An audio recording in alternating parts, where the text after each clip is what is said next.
कल जिस प्रकार के हमले में हमारे वीर जवान शहीद हुए हैं, छत्तीसगढ़ में 26 जवान शहीद हुए हैं और कई जवान अभी तक लापता हैं। बड़ी ही दुखद घटना है। हम सबके मन में बड़ी गहरी पीड़ा और संवेदना है, दिल आहत है।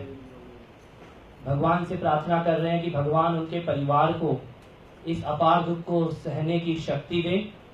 भारत माता के लिए जो बलिदान, सुप्रीम सैक्रिफाइस इन जवानों ने किया है, इसको देश कभी नहीं भूलेगा।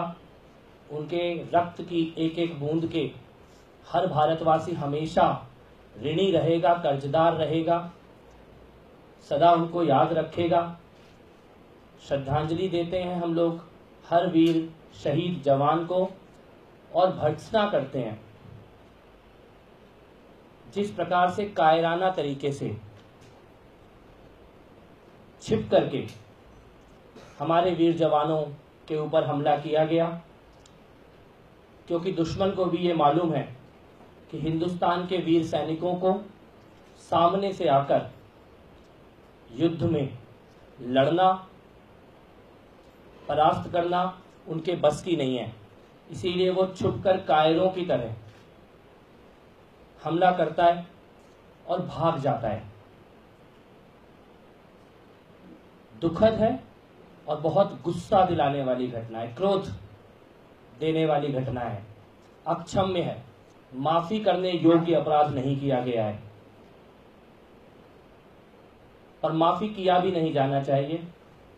हम हिंदुस्तान की सरकार से, गृह मंत्री से, छत्तीसगढ़ के प्रशासन से और सभी लोगों से जिनके हाथ में ये शक्ति है कि वो इस हमले का बदला ले सकें, ये निवेदन, ये प्रार्थना करते हैं कि देश एक ऐसा बदला चाहता है जो सभी देश के दुश्मन बरसों तक याद रखें और दोबारा हमारे किसी सैनिक की तरफ आंख उठाने से पहले भी उनकी आने वाली पीढ़ियां भी कांप जाएं। ऐसा बदला अब इस देश को चाहिए। हमारे जवानों को सिटिंग डक्स की तरह निशाना मार के कोई भाग जाए, ये बर्दाश्त न किया जाना चाहिए, न बर्दाश्त किया जाएगा। इसी के साथ ये भी कहना चाहता हूं कि सरकार जो केंद्र में है वो देश को एक बार विश्वास में भी ले कि उनकी नीति क्या है आतंकवाद और नक्सलवाद से लड़ने को लेकर। क्या रणनीति है, क्या नीति है, किस प्रकार की योजना बना के आतंकवादियों को खत्म करने का प्लान देश की सरकार के पास है। कोई प्लान है या कोई प्लान नहीं है, क्योंकि देश को ये भरोसा दिया गया था कि इस प्रकार के हमले नहीं होने दिए जाएंगे, बर्दाश्त नहीं किए जाएंगे, लेकिन ये पहला हमला नहीं है।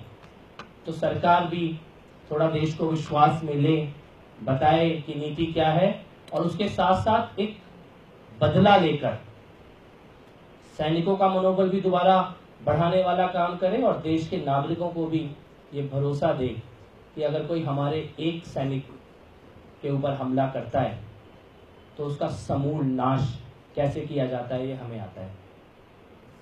दोस्तों, कल जो हृदय विदारक घटना हुई उससे हम सभी आहत हैं। हमारा मन पीड़ित है।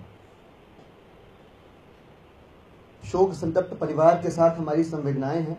ईश्वर से हमारी प्रार्थना है कि उन परिवारों को शक्ति दे इस दुख को, इस पीड़ा को बर्दाश्त करने की। लेकिन एक पीड़ा और भी है और ये पीड़ा मन को कचोटती है, बहुत सारे सवाल खड़े करती है। एक समय था कि जब भारतीय जनता पार्टी की सरकार विपक्ष में थी, मां भारती के सपूतों का जब सरकलम होता था, बहुत आक्रोश देखने को मिलता था भारतीय जनता पार्टी के नेतृत्व में। उस आक्रोश पर, उस वेदना पर विश्वास करके देश की जनता ने देश की आंतरिक और बाह्य सुरक्षा की जिम्मेदारी अपने चिंतन के हिसाब से, अपनी समझ के हिसाब से सबसे मजबूत कंधों पर डालने की सोची। आज और उस वक्त में दुर्भाग्यपूर्ण यह है कि कोई फर्क नहीं रह गया। जाने तब भी जाती थी, जाने अब भी जा रही हैं। और दुख तो तब होता है जब संवैधानिक पदों पर बैठे हुए लोग गैर जिम्मेदाराना बयान देते हैं।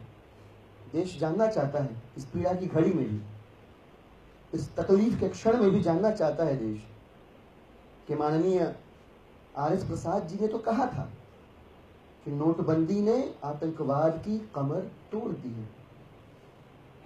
फिर हिम्मत कैसे हो गई आतंकवादियों की, नक्सलियों की, कि मां भारती के सपूतों के पीठ पर वो छुरा भोग सके? उनकी इतनी औकात कैसे हो गई कि वो पीछे से हमला करके देश के जवानों को मौत के घाट उतार सके? और ऐसे परिवेश में जहां हम सब पीड़ित हैं, और यह ऐसा विषय है कि वो राजनीति से ऊपर होना चाहिए, ऐसे परिवेश में अभी भी कुछ लोग इस बात पे बहस करना चाहते हैं कि नहीं, माननीय मुख्यमंत्री से प्रश्न मत पूछो, माननीय गृह मंत्री से प्रश्न मत पूछो, ये तो आंतरिक सुरक्षा का मसला है। सवाल पूछने पर माननीय गृह मंत्री महोदय पत्रकारों के सवालों के जवाब को टालकर ये कहते हुए चले जाते हैं कि मीटिंग करेंगे इस मामले में। मीटिंग नहीं सर, एक्शन चाहिए, कॉन्क्रीट आंसर चाहिए। हम जानना चाहते हैं आपकी नीतियां क्या हैं। महीनों बीत जाने के बावजूद अभी तक CRPF का प्रमुख क्यों नहीं नियुक्त किया गया?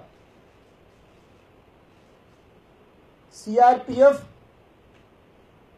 के प्रमुख की जवाबदेही बनती है, उनसे सवाल पूछा जाता, वो जवाब दे रहे होते इस समय। इससे आप अपनी गैर जिम्मेदाराना बर्ताव का परिचय दे रहे हैं। तकलीफ इस बात को लेकर भी है कि CRPF के जवान एज अ सोल्जर ट्रेंड हैं, पर क्या माननीय राजनाथ सिंह जी बताएंगे कि इस प्रकार के नक्सल इंसर्जेंसी वाले एरियाज में जिस युद्ध के कौशल से लैस होने की आवश्यकता जवानों को होती है, क्या इन जवानों को वो ट्रेनिंग दी गई थी? ये गंभीर प्रश्न है। ऐसा न होने की स्थिति में आप सीधा सीधा मां भारती के वीर सपूतों को मौत के मुंह में ढकेल रहे हैं। बहुत तकलीफ में अमन, और हम सभी पीड़ित हैं, आहत हैं। उम्मीद करते हैं कि माननीय गृह मंत्री महोदय सिर्फ निंदा के अलावा कुछ ऐसे कड़े, कठोर और विजिबल स्टेप्स लेंगे जिससे देश आश्वस्त हो सकेगा कि इस प्रकार से देश के नौजवानों की वीर सपूतों की जानें जाया नहीं होंगी देश में।